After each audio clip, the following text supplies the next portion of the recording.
Welcome to Spill the Tea with Bree, the podcast where we're spilling all the tea on single motherhood, self-care, and dating. I'm Bree, your host and fellow single mom, navigating life, love, and everything in between.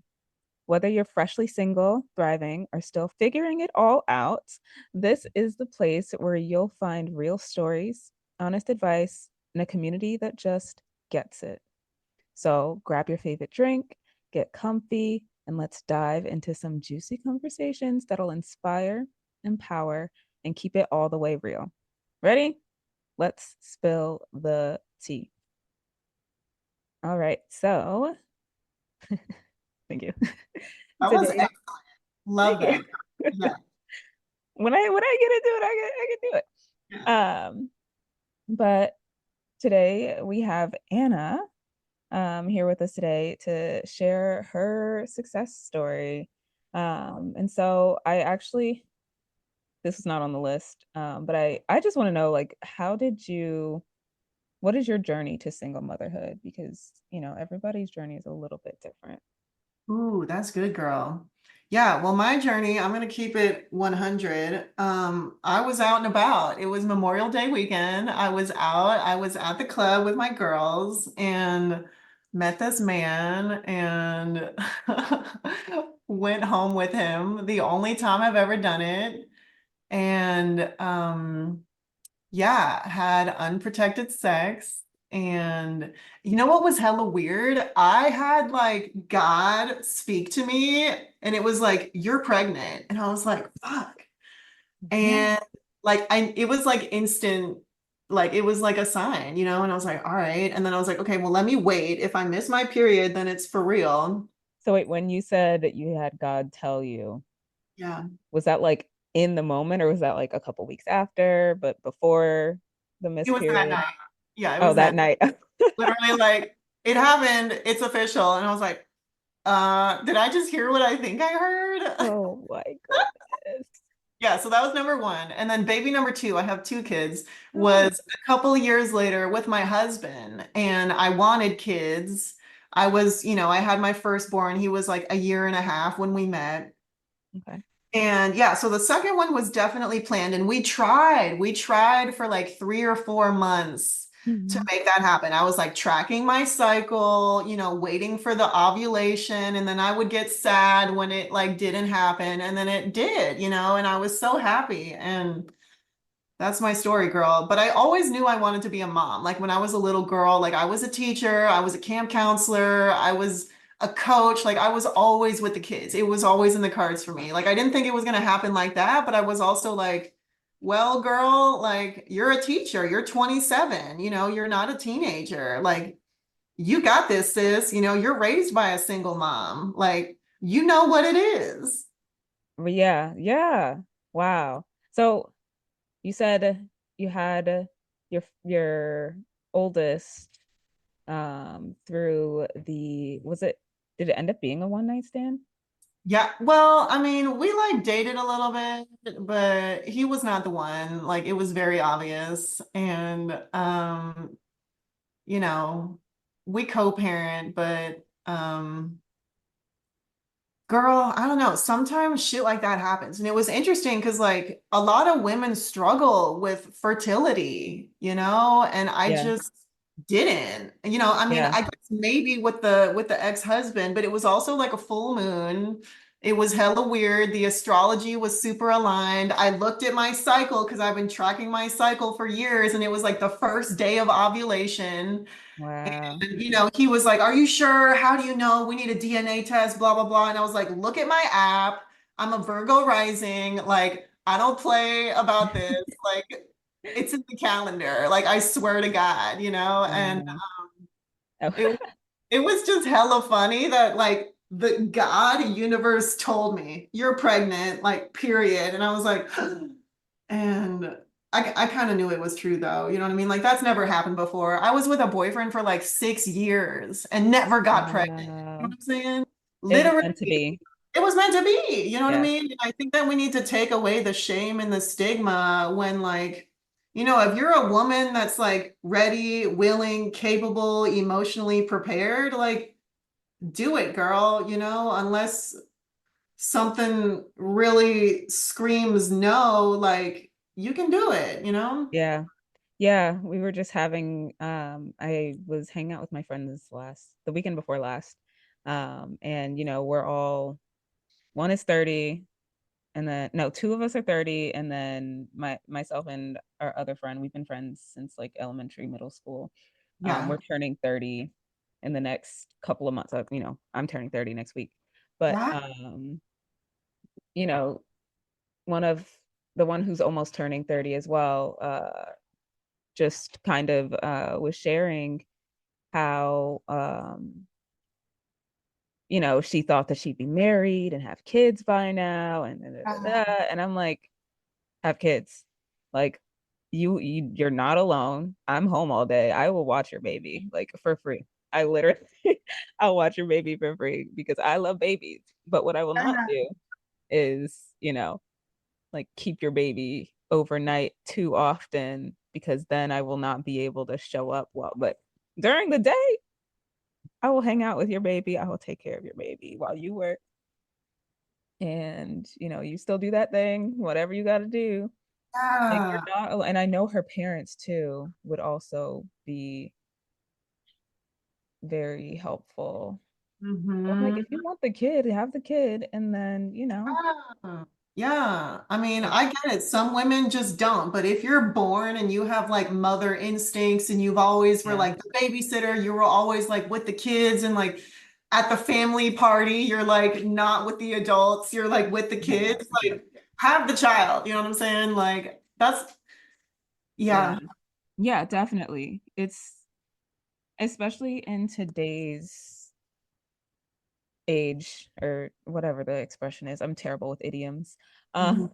You would think I wasn't like born here and English wasn't my first language, the way that I'm really bad at idioms. So many people end up doing it anyway. Like, marrying someone isn't a guarantee that they will raise the child with you anymore, unfortunately.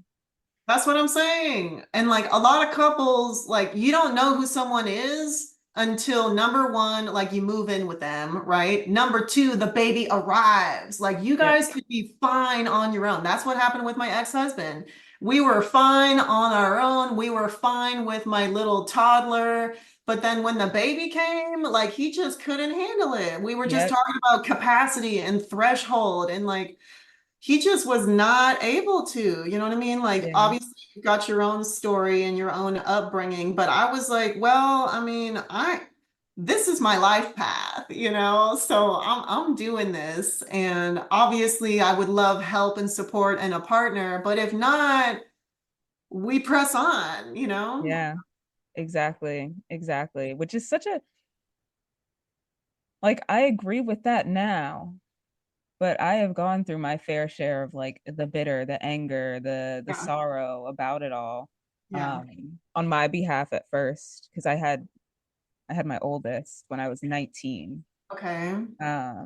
And both my kids, they're 10 and 5, and they have the same dad. And so he was fine with my oldest. And then it's like after the second baby came, that's where the issues started.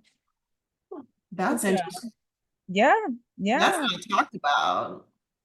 yeah. So who knows? Now he's just like a distant uncle. He lives like out of state and stuff. Mm-hmm. You sound so sure about motherhood that you're kind of like,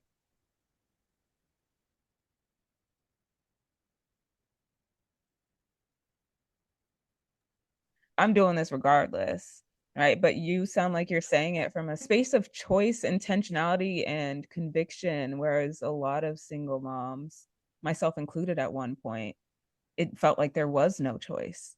Like, he's allowed to abandon the kids, but I'm not. And, like, I don't have that choice. It's like, technically I could, Right. Mm-hmm.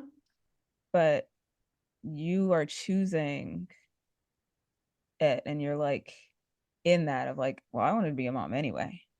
Yeah. I'm one of those girls, like if I didn't meet a partner or do something, I would get an egg, like a sperm donor. You know what I mean? Like I'm one of those girls. And coming from San Francisco, I'm born and raised over there. A lot of folks don't have kids until like 30s or, 40, because it's California, right? And so I was like, I mean, that would be so sad, but I knew like abortion was never in the cards for me. Maybe if there was like a rape situation or I was a teenager or like I didn't have the mental strength and like surety like you're talking about, maybe. But that's just not me. That's not my personality. That's not my like that's not me. And I don't have any shame or whatever for any women that do that because you're doing what you need to do, girl. Like nobody knows better than you, right? Yeah, 100%. Yeah, but at the end of the day, so much of the weight falls on the woman anyways. The whole like married single mom thing I keep seeing a lot. But it's Yeah, just, that was me. oh, Oh, see, I kind of, oh, it's just such a common thing these days that it's sure there are still people who like stigmatize it, and the stigma is still definitely there, but there's just as many, if not more, people who just see it as like part of life. yeah.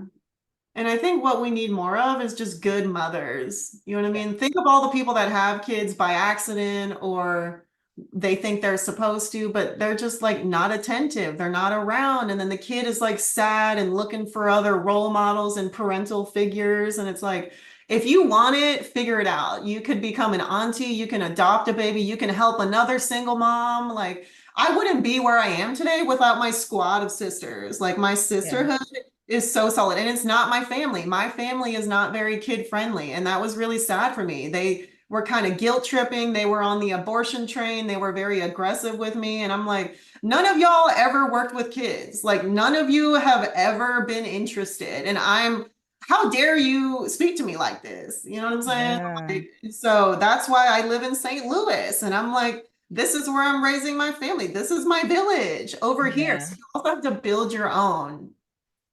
Yes, yes, 100%. And I think it can be incredibly lonely if you don't do that as a single mom. Just whoever your community is, it doesn't have to be family. It can be friends. It can be Yeah. other single moms. It can be, a partner who's not necessarily the person that you had kids with. Uh, Yeah. but I recommend that you don't just leave it as just your partner because that's still raising a Yeah, kid is a lot for two people. One person, it's a whole lot. Two people, it's a whole lot. But like a village, there's a reason the expression exists. exactly. But that community piece, even if it's just like starting online, Yeah. just finding like some people who are going through the same thing online. I mean, heck, that's part of why I'm doing what I do so that people can at least feel like they have a sense of community in this sense of like, okay, they're talking about stuff that I've been through. And Yes. so I'm not alone because I've been in that alone, like feeling like I didn't have any support as a single mom. And it's just not a fun place to be. I don't even No. want to say it's not fun. It's deadly. Yeah, it's deadly. Yeah, deadly. That's the word. That's the Yeah, word. it They say is. cancers, it's when a cell isolates and it Mm. mutates into a cancer cell and then it like creates more cancer cells. So isolation is the problem. Like Corona and the lockdowns, I'm like, whew, this Yeah, is some that was evil tough. shit. I was like, this is really evil. Like a lot of people are not gonna make it out of this because they Yeah. don't have like the wherewithal to be solid. And women, like we can do this, man. We're built for this, but we can't do it without a tribe. We need elders. We need people like, do you have teenagers? Are your kids in college? Do you have grandbabies? Like, give me some wisdom. How do you co-parent successfully? What did you do when the father was arrested or in prison? Like, how did you handle shit? You know what I'm saying? Like, we need Yeah. these narratives and stories that it's dangerous to be taboo, right? Like it is Yeah. deadly, just like you said. Like people will die if we don't commune. Yep. Yep. Yeah. I'm not gonna tell my whole sob story, but I have a friend who died Yeah. Oof. because of just the single motherhood journey. It was just I actually don't even know if that's the exact reason, but Definitely one of them though, right? Like if it was a cumulative, it like had to be definitely part. a Yeah. serious player. Yeah. Yeah. Oh my gosh. It looks like our call got cut short right there, but don't worry. Part two is coming up next. I'm so excited for you to hear the rest of the conversation. It was already lit, but it got super lit after this. I may actually edit it into two more episodes instead of just one more episode because it really went on that long. We'll see how much I end up having to cut out. But I just want to say thank you so, so much for listening to the Single Mom Glow Up. If you loved today's episode, don't forget to subscribe, leave a review, share it with another amazing single mom. And I cannot wait to glow up with you and Anna in the next episode. See you soon, Mama.